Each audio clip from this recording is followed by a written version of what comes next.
I used to work at a little bagel shop in my hometown a few years back. I believe I was 17 at the time. The shop opened at 6 a.m., so an opening shift started solo at 5 a.m., with your second opener showing up 30 minutes later. On this particular morning, I'm scheduled for the solo open, and my good friend, we can call her Amanda, was the second opener. Around this time of the year, it was still pitch black that early in the morning, and we weren't allowed to park in the business parking because, being that it was a small business, the spaces were prioritized for customers. So I had a short walk through the dark from the side street to get to the back gate of the shop.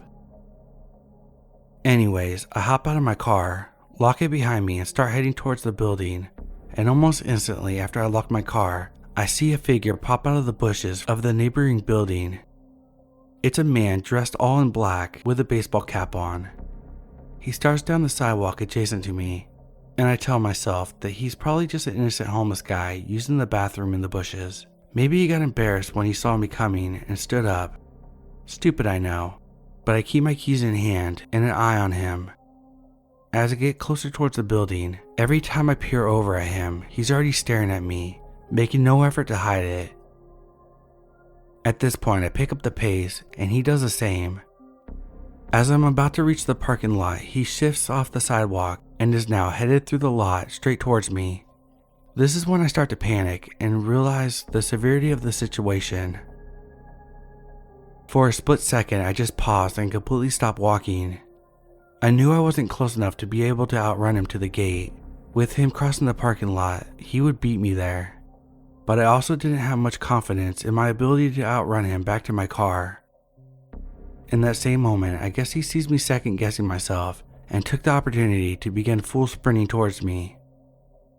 I see him grab something from his pocket, and running back to the car becomes my only option, because 17-year-old me would have to juke out a grown man who possibly has a weapon to make it to that gate.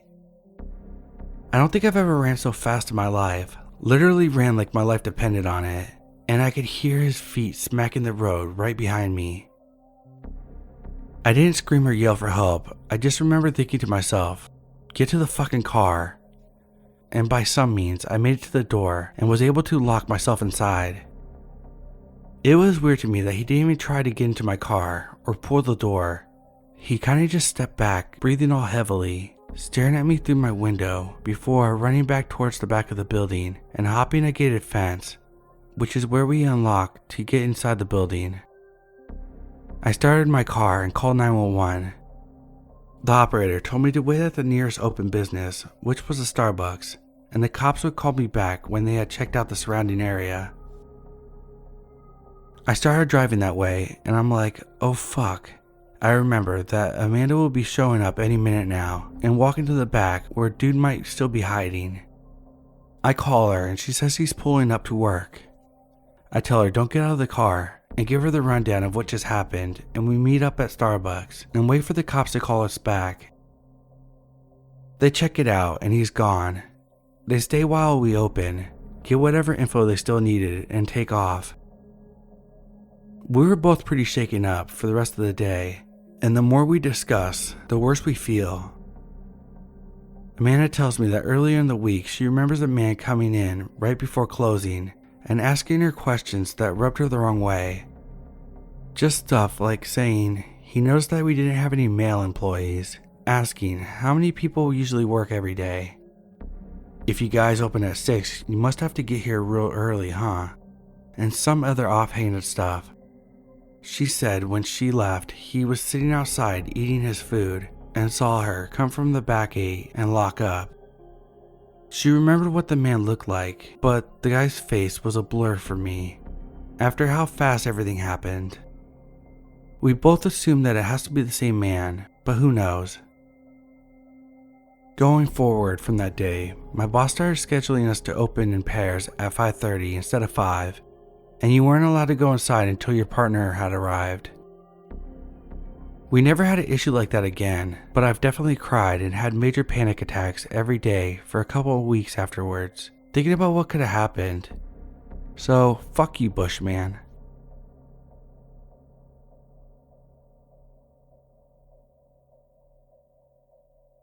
This happened to me when I was a sophomore at high school, about 12 years ago. My girlfriend at the time, Katie, and I were hanging out at the park in town. This was a rather big park with a stream running down the middle of it, and fully tucked away shaded areas that were perfect for high school kids to hide away and do what we did. We lived in a relatively small town of about 20,000 people, and there had recently been a string of kidnappings. 3 of our fellow classmates, all girls, had been kidnapped, driven up to a canyon, and then bewilderedly let go on the side of the road. Law enforcement had came to our school, and they held an assembly where they told us that the kidnapper was a Hispanic male in his 30s and drove an old white 2-door sedan. Flash forward to the park. After we were done gallivanting in the trees, we were sitting on a bench by the street just talking when a white car pulled up across from us and parked. I turned to Katie and teased, "White car over there, that is probably the kidnapper," and we both laughed. The sun was setting. We decided it was best to get home. I told Katie I just needed to go to the bathroom before we left, because I needed to poop, and I didn't want to do that at her house. I went to the park bathroom that was right by the bench where we were sitting at, and did my business.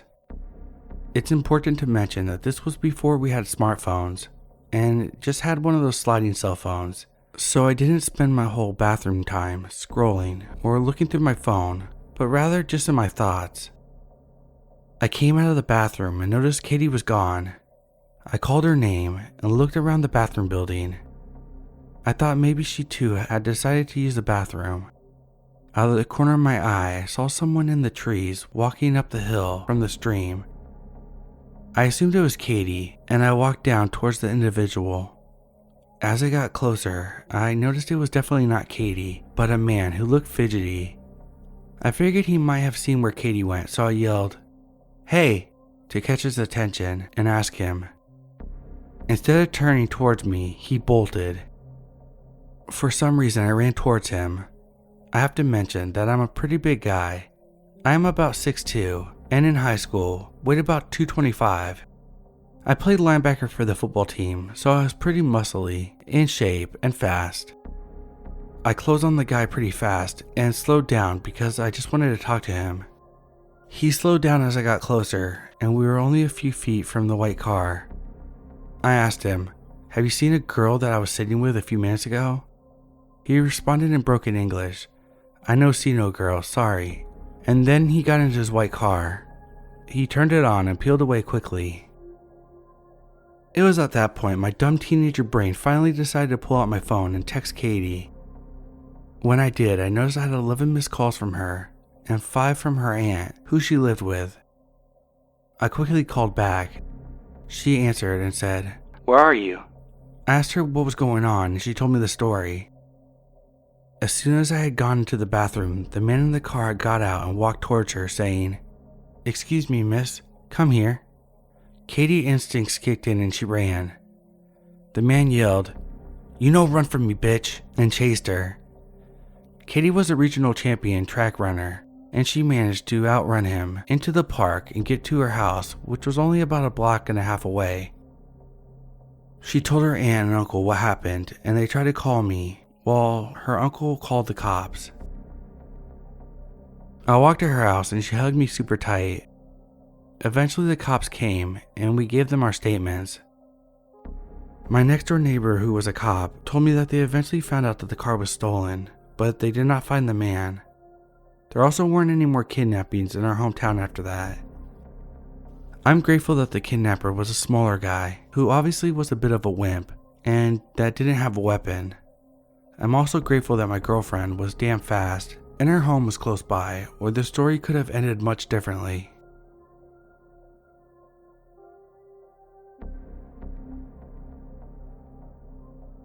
When I was around 7 years old, my mom and I lived in an apartment in a border town. My mom's a single mother.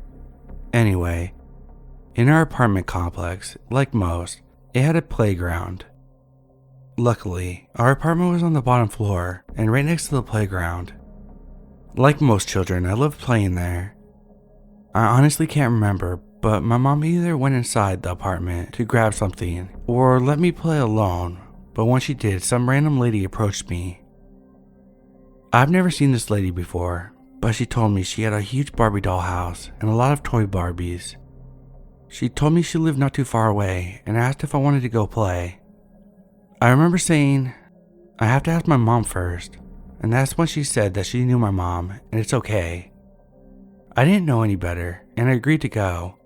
She grabbed my hand and led me to her house.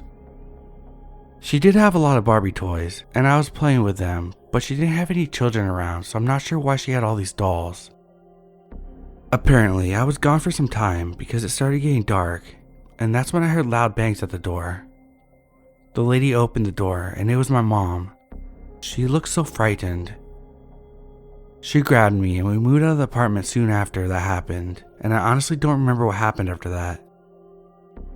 This memory came back to me not too long ago, and my mom told me that was the worst thing that ever happened, but I don't remember feeling afraid.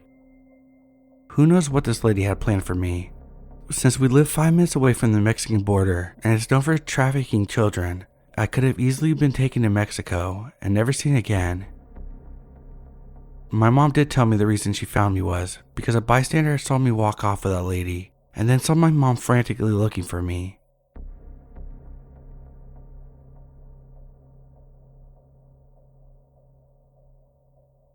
I've read through some stories here. A lot of them remind me of a time when I was a kid and I had a scary interaction.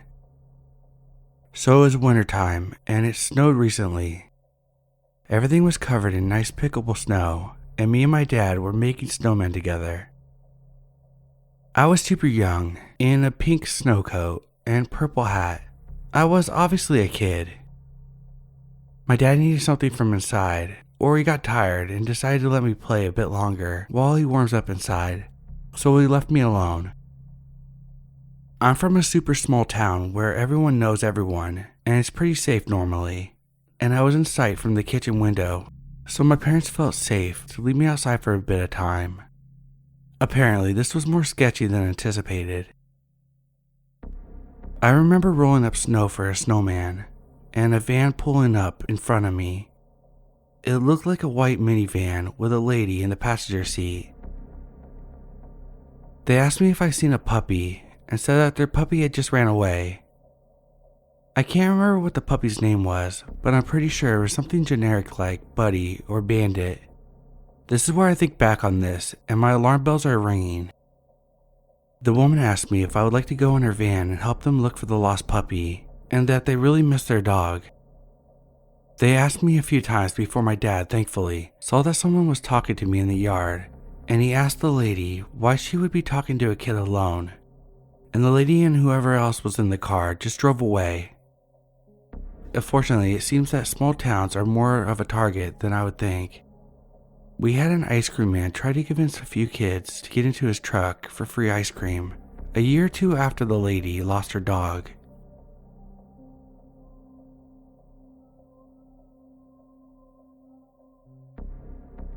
Years ago, I was wandering around downtown in a city I was familiar with. I ran into another person wandering the casino outside, and we instantly started talking. He was a handsome man, around my age, that I'd never seen or met before. So we talked and he invited me to smoke at his spot. We had no car and we needed to get a ride to his spot, and now I'm in a car going to a place I've never been before with someone I just met. Okay, whatever, I'm having fun, right? Yet I recall the driver just looking at me in a way that caught my attention. He was looking at me as to see if he recognized me. We get to his house and we are excited because we're about to smoke. We walk into his house and he led me to a room.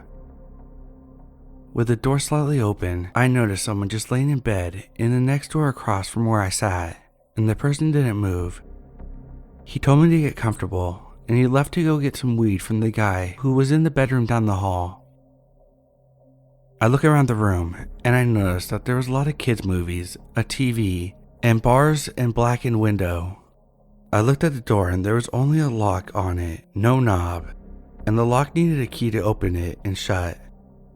I immediately stood up, grabbed what little I could of the lock to open the door, enough to quietly get out. I walked to the living room where a lady sat quietly with a child staring at a TV. I unlocked the front door and opened it, and he shouted, "Get back here!"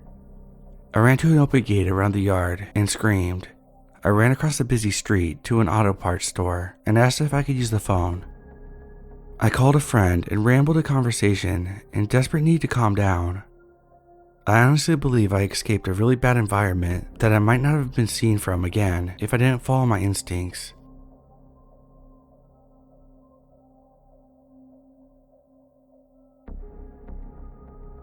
This morning, I just got out of class and was headed home. I then saw a crippled old lady begging for help and telling me that she needed to get into her apartment. I helped her, took her to an elevator and took her to her door. To my surprise, the door was wide open. When I went inside, she told me if I could go to a nearby shop to buy her some wine and some cigarettes. She proceeded to give me her credit card and keys and insisted on the fact that I should leave my bag in her house. I said no thank you. Even though the situation was weird, it wasn't that scared me the most. It was inside of the apartment. There were no decorations, pictures, or anything. It was disgusting. There was some kind of chair with excrement on it, and the walls were filled with cracks. I got scared, took the card and keys, tried to act normal, and then wanted to test if it was a real card. I went to the store and the cashier said the card wasn't a real one. It was at that moment I decided not to go to her house and gave the keys and card to the police. A friend of mine told me that she saw the same exact lady saying the same exact thing, and the scariest thing is that she saw a man bring her outside, then immediately go inside the apartment. The area she was in is known for being dangerous. There was recently a shooting between drug dealers in daylight, for example.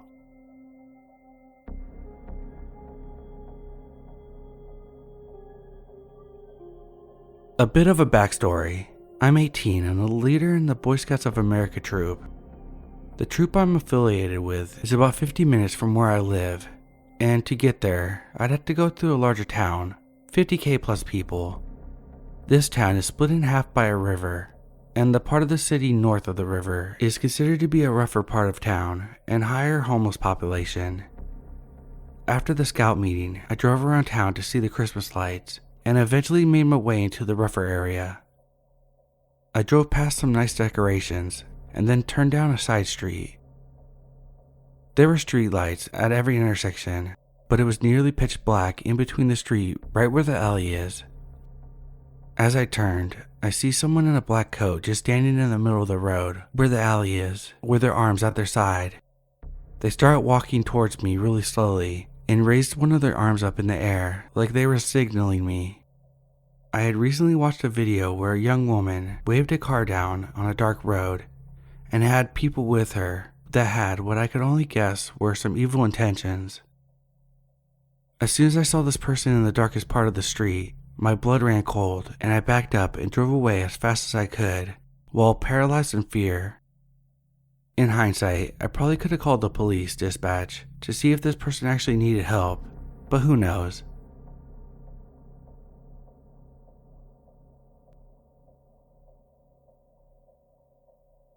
Context. I was 9 years old and it was mid-July summer in its prime, and I remember it being the best time of my life. It was very popular for all the kids to meet up at the neighborhood park. We would always be playing basketball, and on this particular day the sun was as hot as ever. Everyone started going home when the sun was starting to set, and soon I was the last one at the park. I usually waited for everyone to leave because I like playing by myself. After 10 minutes of me playing, there was a man that came to the park. He was wearing a red shirt, hat, Skechers, and a backpack with a teddy bear. I was shooting the ball, but I completely airballed.